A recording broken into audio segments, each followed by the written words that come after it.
If you're the type of person that loves both salty and sweet, then you are going to love what we're making today. Potato chip cookies. Local foodie Stephen Priest is back to share a recipe. I've never heard of this. I've had my share of cookies, but this is a first. Neither have I until I went on a recent food travel story to do, and I came across a place called Bob's Buns in Islamorada, Florida. Okay. And besides his large cinnamon buns, he is known for his potato chip cookies, which we're going to make. Tasty? Yeah, and only a few ingredients, and you'll taste that salt and the sweet, which is wonderful about it. I love that. All right, how do we get started, So Stephen? I've already creamed some of the butter and the sugar, and the recipe on the website will be the full recipe. We're making half. Sure. And I'm going to incorporate the flour, and I'm using 1 3/4 cups of flour.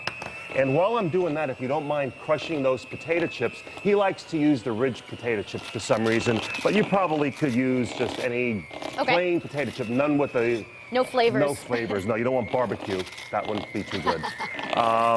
So yeah, you could crush those, and then we're going to incorporate that into here as well. Okay.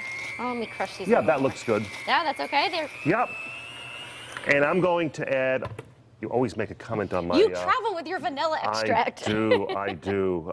Best around. So, all right, we're going to throw that in here. All of it goes in? All of it goes in. Okay. And we're going to, and by the way, it calls for some nuts, but I made a batch last night to have the nuts, but I know a lot of people are allergic to nuts, so we're going to make these without the walnuts. Thoughtful of you. Very good. So we're going to incorporate all this. So while that's mixing, what's new in your world? You always have something exciting going on. I'm heading off to Florida to finish up the Hidden Gems of Florida story that'll appear in the New Haven Register column that I write. And then Jane Stern, the famous food writer, is going to be teaching a course in food writing at Gateway Community College starting the end of the month, so that's exciting. Anybody that's not met Jane, she's a hoot. Brilliant, brilliant woman. Actually graduated from Yale in 1971 with a degree in art, and she ended up loving the food world with Michael Stern. Former Connecticut style. Yes, that's right. And then, believe it or not, I'm already working on the 6th edition of Iron Chef Elm City. Now, this is going to be a best of, right? Yes, it is. We're bringing back 3 of the winners from the first 5 years. And they're going to be competing in a showdown. So we're thrilled about that.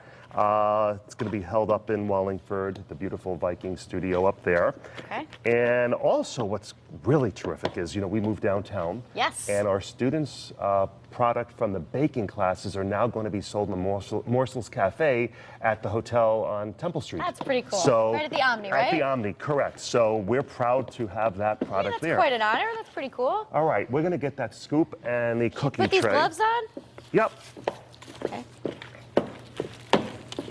All right, this looks pretty mixed. So what we're going to do is we're going to scoop out, and you know what? I'll scoop them. Okay. And then you can flatten them. And we're just one light pound it down. Okay. Yep.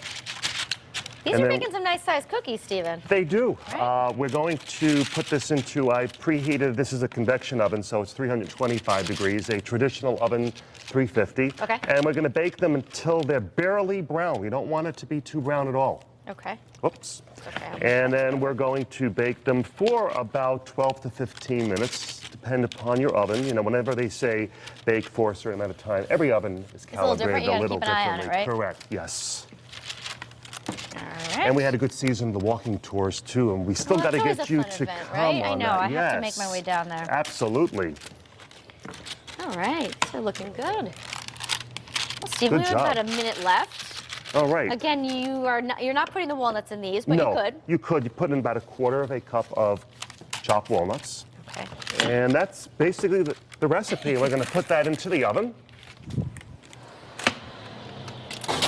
Sounds great. And that's what they're going to look like when they're finished. Fantastic. Can you actually taste the potato chips? Yes, you can. Yeah. And the more coarse they are, you'll basically taste it a little more than if they're really crushed. Sure. Yeah. All right, sounds good. Thanks so much for the recipe. Pleasure. And of course, we'll have it posted on WTNH.com. Again, we made the half version. Yes, the whole we one did. will be up Correct. online. You'll have a lot of cookies. All right, I can't wait to taste these at the end of the show.